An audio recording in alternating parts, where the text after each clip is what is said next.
What is going on, everyone, and welcome back to the channel. Today I'm Debro323 and today we're going to be going into Peaky Blinders Series 6 Episode 2 review. So if you've been living under a rock, Peaky Blinders has just been released in this last week, the first 2 episodes of Series 6. Last week I did my review on Episode 1 and now this week it's time for the review on Episode 2. So what I'll first say about Episode 2 is it was very complicated, there were a lot of layers in the episode and it takes some time to digest what actually happened in that episode. I had to watch it twice just to make a video on it because I needed to be sure that my facts were right. So let's kickstart the episode then. So at the start of the episode, Thomas Shelby has just come back from America. We see him driving up his driveway to his house and he's greeted by Ruby, Charlie and also his wife Lizzie. Happy days. So anyway, Tommy gets out the car and there's another car that's just arrived and he said, right, we're getting in the car straight away, we're going to the hospital, we're making sure Ruby is completely fine. So they all go to the hospital and then we see Tommy outside the hospital. Now we see Tommy actually throw up and looking quite dizzy and we're thinking, shit, is Tommy okay? He's never okay. He's had a lot of head injuries in these last 6 series. But anyway, you know the basics. Then Lizzie starts going on at him saying, oh, you're working too hard, you can never relax, we should be on holiday. Like, shut up! He's got business to do and you know that. So then we get the all clear that Ruby is fine, nothing is wrong with her, which is really, really good. But it's still in the back of our heads, however, because obviously all the gypsy curses that Tommy thought it could be. Also, I don't know if you saw it, it's a little Easter egg. The hospital that Tommy was in was actually Thomas Shelby's hospital. If you saw, there was a plaque on the wall and he said the Thomas Shelby Institute or something. So after the hospital we see it's night time and it's back at Thomas Shelby's house. We see Lizzie asleep and waking up after this massive bang. She looks to her left. Tommy obviously is never there. She then hears a bang and then she goes into the bathroom and it's Thomas Shelby having an absolute epileptic fit on the floor,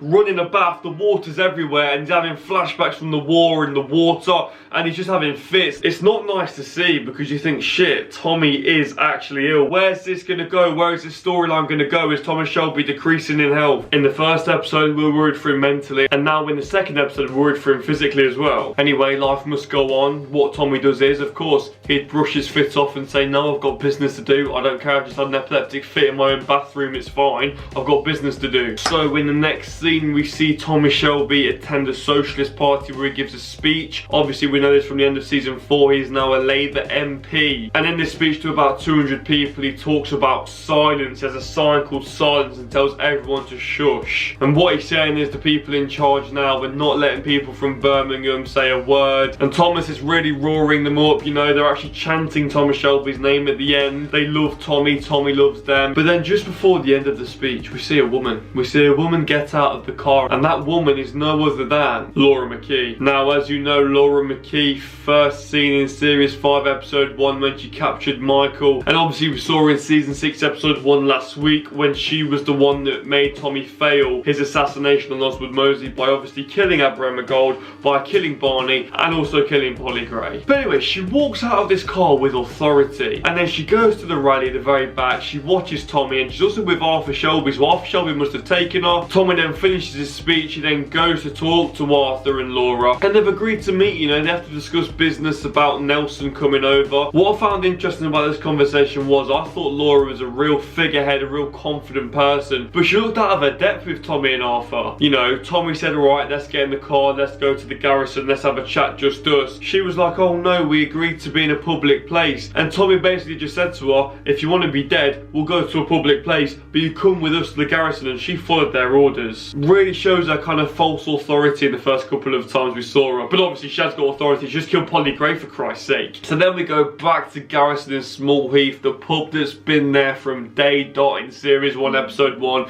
which obviously is now a Shelby property. What I found most interesting about the Garrison is now they've got a bloody train line over it. You're hearing trains left, right and centre. It really shows how the writer has moved on from Series 1 where it was just people on horses to now Series 6 where there's cars everywhere and there's a train on top of this bloody pub. It's gonna piss me off every time I hear a train in the Garrison now, for God's sake. So yeah, I thought it was clever from the writers showing how times have changed in basically 12 years because Series 1 was in 1918 when Tommy came back from World War I and now we're in 1930. Bloody hell, a lot has changed in 12 years, I'll tell you that. So Tommy and Laura are on their own in the Garrison and basically they're talking about Jack Nelson. First First of all, they want Jack Nelson to say yes to the opium trade, as obviously he said no in episode 1. But 2, Tommy gets very deep in it. He's got this inside knowledge on what Jack Nelson's actually coming here for. We were told in episode 1, series 6, that Jack Nelson was coming to England to buy imports and exports for his alcohol business because of the prohibition stopping in America. But now, this is where it gets interesting. Tommy's got inside knowledge that he's actually working with the President Roosevelt, to discuss about the fascist movement. So Jack Nelson is also coming to England to find the amount of support for fascism in England. So Thomas Shelby gives Laura 3 letters. The first letter is from the President saying that Jack Nelson should go to Britain to find the amount of support for fascism and how strong the support is in Britain. The second letter is to his son to show that Jack Nelson actually supports fascism. And the third letter is to a man in Berlin discussing about what they think about Jewish people. Can you guess who he's talking about? So Thomas Shelby says a really good line. He said that Jack Nelson is not coming to Europe to find facts. Jack Nelson's actually finding proof to see that fascism will prevail in Europe. This is massive because he's basically snaking the American president and talking to Hitler about Jews and fascism, which obviously is where Oswald Mosley will come into it later. And Tommy says, look Laura, this is where we come into it. This is where we help him and make him think that fascism will prevail in Britain. And what Tommy's basically saying is, look, help me give him Dublin with his import and export license for liquor and also for fascism. And obviously in the long run, they're going to try and shut it down. Obviously, says Laura, says yes. No one ever says no to Tommy Shelby, except from Jack Nelson in episode 1. However, Ada Shelby comes in at the very end of that meeting, and it's very interesting what happens with Ada and Tommy next. So Laura leaves, and it's just Tommy and Ada at the front of the garrison. They're reminiscing about memories when they were kids. However, Ada is saying, look, Arthur is basically failing, he's taking drugs, he can't cope. And Ada is basically saying that she's trying to fill Polly's boots, but she can never fill Polly's boots, and she wants out of the company and out to do with Tommy in the nicest way possible. That was really quite sad, and I feel like, you know, it's really annoying. I want the Shelbys to all stick together, but then I do understand from Ada's perspective, she's going to be no Polly Gray. Polly leads that family on par with Tommy at times. It's going to be very hard for the younger sister to step up to them shoes. So then, in the next scene, we see an OG of Peaky Blinders. We see him in season 2, we see him in season 3, we see him in season 4, we see him in season 5, and now we see him in season 6, Mr. Alfie Solomons, the uncle, the Jew of Camden Town. Alfie Solomons is back, and it looks to be in his base in Camden Town. We see this in season 2 a lot, and also a tiny bit in season 4. And anyway, a couple of his assistants lead Tommy to where Alfie Solomons is. He's playing Italian opera music. Tommy's instructed you cannot smoke tobacco near Alfie anymore because of his condition. I think it's some sort of cancer. Tommy continues to smoke, even though Alfie told him a couple of times to stop. Tommy carried on. I thought it was quite comedic, but Tommy did it for a reason, and the reason that Tommy smoked was to test how authoritative and how masculine Alfie still is, you know. Back in the day, Alfie would probably kick it out of his hand or something, but now Alfie just let him do it even though he shouldn't be doing it. But I think you should know by now, Tommy is never here for a casual meeting. It's always for business. Now in series 6 episode 1, we learned that Boston is divided in between the Irish, the Italian, the Jewish and the Americans. But what we didn't really know was the Jewish people were run by the Solomons. The Solomons family were in charge of the Jewish people. Now Tommy brings up that Alfie Solomon's uncle, Charles Solomons, was shot dead in one of his own casinos last year. This makes Alfie Solomons quite angry actually for a split second, because Tommy basically said, you know who killed him and you've not done anything about him. What is going on with you these days? So anyway, they're talking it out, and Tommy said, look, I've got a business for you. We can take revenge on these motherfuckers. This will be your final act. This will be your final act. You're writing opera, mate. This will be your final act of opera, and we're going to call it America. Basically, once again, I don't know if you've heard of the word, but it's called opium. Opium is the main theme in season 5 and season 6. Anyway, Tommy's trying to get rid of his opium somehow. He's trying to give it to the Irish, he's trying to give it to the Americans, he's trying to now give it to Alfie Solomons. Tommy basically explains, look, let's do this opium deal, me and you. The Jews will get the power back in Boston, it'll be amazing, you'll get revenge, etc. The income's immediate, you'll be fine, that's your final act, you can now live your life happily. And then Alfie rambles on, oh well, you can't really give it to the Irish or the Italians. He says this story about the Irish which is quite funny. But then we don't actually hear Alfie's answer to Tommy.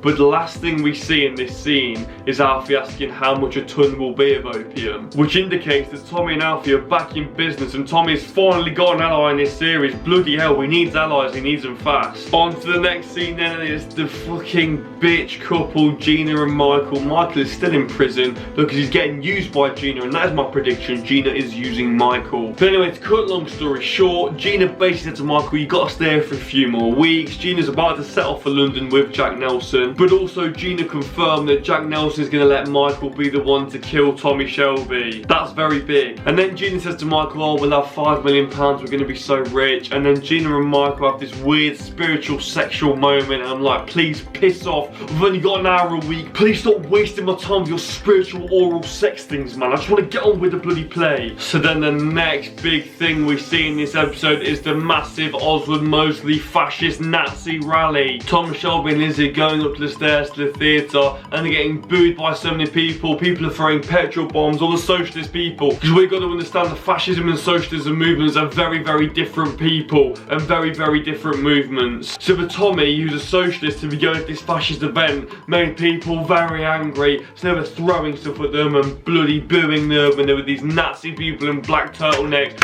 slapping the shit out of them. So then it moves to Oswald Mosley practicing his speech, making the lights darker and more dark blue to make him more fierce and scary. And then we see Arthur Shelby also come in, traipsing in, drunk and off his bloody tits, because Oswald Mosley invited Arthur and Tommy accepted it. And Arthur also promised Tommy he would be clean if he came to this rally. Obviously he's broken the promise. What we learn, which is quite interesting, is when Tommy was away in America, Oswald Mosley was inviting Arthur Shelby to loads of parties and loads of women, and I found that very interesting. But Arthur Shelby rocks up in this black shirt, and obviously the black shirt is representing the fascism, and Thomas Shelby goes to Johnny Dogs and says, you give him your white shirt now. We cannot have in the press a Shelby brother in a black shirt. Think about the messages and signals it's sending to the public. We can't have that. So anyway, Tommy's trying to slap Arthur and sober him up and say, listen brother, we've got to get through this.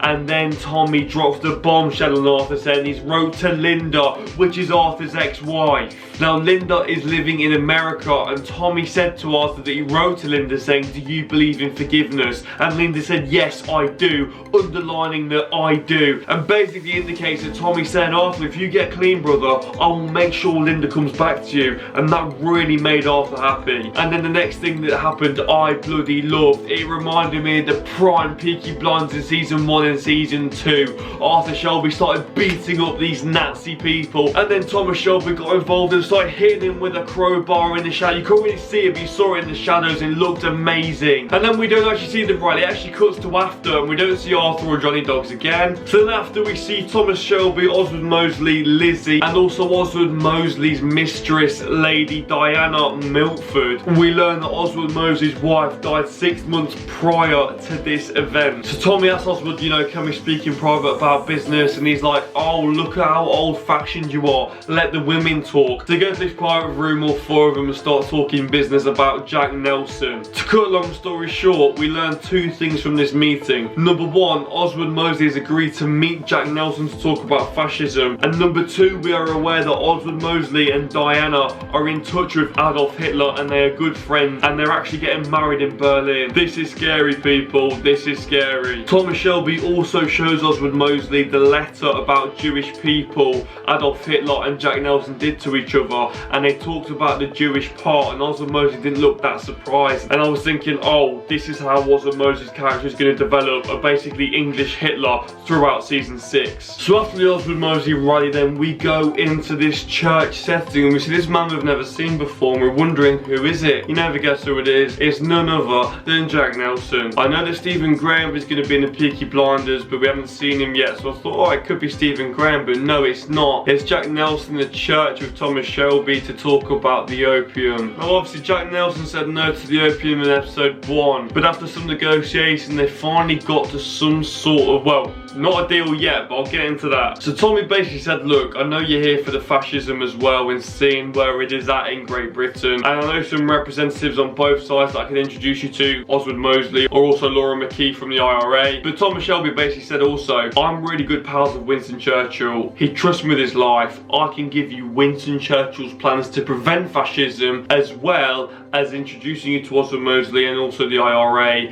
etc. if you let me come in with opium. Jack Nelson was thinking, oh, what should I answer? But then Thomas Shelby says, well, obviously, alternatively, what you can do is you can fight Churchill on your own and also I can sell opium to the Jewish people. Which Jack Nelson was quite astonished by because he was thinking, who the fuck do you think you are in the nicest way possible? But I'll tell you who he is, Jack. He's Thomas Shelby and he'll go through anyone to get what he wants and get what he needs. Thomas Shelby's like, Jackie boy, have we got a deal? And Jack Nelson goes, I'll get back to you. This leaves us wondering. Jack Nelson's a very clever man. He's got a lot of influence in America, obviously having letters with Hitler and also Roosevelt. So it leaves us in suspense. Obviously earlier on in the episode we saw Gina basically said that Jack is going to kill Thomas Shelby, but he's going to save it for Michael to kill him. So Jack Nelson has got bad men with him. Is he going to plan a surprise attack on one of the Shelby family or Thomas Shelby himself? Who knows? It's leaving us in that suspense for the next episode. And the next scene is two scenes going on at the same time. So we've got Thomas Shelby in Parliament giving a big speech and Winston Churchill and Oswald Mosley in the House of Commons. That was going really well. But then we also see Lizzie with Ruby at the house and Ruby's really ill again. She's been drawing these devils. She can hear the grey man in the chimney with the green eyes. Who is this? We still need to find out who that is. Lizzie then calls for the doctor saying, please get her immediately. The doctor gets here, he checks her out. Thomas Shelby finishes his Parliament, the phone's ringing, and then the guy goes to Tommy saying, Tommy, it's your daughter, blah blah blah. Tommy then goes back up to his office, but he starts shaking again. He opens the door and then a man attacks him out of nowhere. It's this guy all dirty and muddy and he's beating up Tommy, almost like a dream sequence. Guess what? It was a dream sequence. Guess what Tommy's doing right now in real life? He's having another fit. I can't believe it. Thomas Shelby's having another fit. Something's going wrong with him physically and we need to know what's going on. So anyway, Tommy has another fit, but then he wakes up out of his fit like Thomas Shelby can only do. He picks up the phone and says, what's going on? Lizzie tells him what's going on. It's Ruby, she's bad again. And then Tommy goes straight home and then Tommy looks at the devil drawings. He looks at Ruby and then he goes to the phone to make a call. And you never guess who he wants to call. He calls a character that's not been in for 2 seasons. He wants Esme Shelby. Now, a bit of background on Esme Shelby. Esme Shelby was the wife to John Shelby, the man that died in the start of season 4 by the Jangrettas. John Shelby was the younger brother to Thomas, but still fought with him in World War I underground in the mines. But when the Jangrettas gave the black hand toward the Shelbys at the start of season 4, they killed him and seriously injured Michael at the start of season 4. The last time we see Esme is in episode 2 of season 4 at the corpse of John Shelby at the start, and Esme Shelby's last words to Thomas Shelby are, no peace for any of you ever. Is it a gypsy spell Esme's doing, or does Tommy still think it's Polly because Esme and Polly have had some, you know, these arguments in the past, and Esme's from the Lee house, you know, Johnny Dogs' house. Very gypsy orientated family, but that's how it ended. Esme Shelby's coming back in episode 3. What an episode it was, very complicated with a lot of layers, you know, a lot of storylines going on at the same time, but in the end going back to the opium and fascism storyline. So that's everything that happened in episode 2. A lot of content and context needed for that. These are some of my general thoughts now about episode 2. The first time I watched episode 2, which was last night, I thought to myself, it didn't really work. The first half of that compared to the second half now was very different episodes, I felt. But then when watching it for a second time and making notes, I felt actually it does make sense. You know, there's 2 main storylines. Thomas Shelby getting rid of this opium and also Thomas Shelby tracking down this fascism rise with Oswald Mosley and Jackie Nelson. In episode 3, I think Michael will still be in prison and hopefully we'll see the meeting between Thomas Shelby, Oswald Mosley and Jack Nelson. That'll be a sick scene to see. Maybe Alfie Solomons will come back with his business idea with the opium, but by the end of it we knew he was interested by asking more questions. So hopefully we'll get a bit of clarification on what Alfie Solomons is thinking and what the plan is there. Hopefully now Arthur Shelby's heard about this Linda news, he can get clean eventually. I think Arthur stopped opium in this episode, however he was found using a syringe, so he's still on the drugs. Hopefully Arthur can get clean next episode. We need him by Tommy's side. Tommy said it himself and he wouldn't say the lie. I've still got a strong feeling that Jack Nelson will still be in England in episode 3 or for a good part of episode 3, because in episode 1 Tommy said that Gina will be going with Jack Nelson to England and we haven't actually seen Gina seen her in England yet. We only saw her in one scene talking to Michael saying that I'm going to England now. I think my opinions on this IRA woman, Laura Mckee, obviously I'll always hate her because she's a bitch. She killed my favourite Abraham Gold and also Polly Gray. Who the hell does she think she is? I'll slap her silly. But the thought of her being an ally to Tommy could be really helpful for him. I think episode 3 is going to be a cracker, episode 2 was a belter, and episode 1 was a great kickstart to series 6. So that was my overall review and reaction of episode 2 series 6 of the new Peaky Blinders series. If you enjoyed the video, please make sure you give it a like, and if you're new, make sure you subscribe for more Peaky Blinder reaction content. Leave a comment on your thoughts on what your review was on episode 2 and also your predictions for episode 3. And yeah, see you in the next video.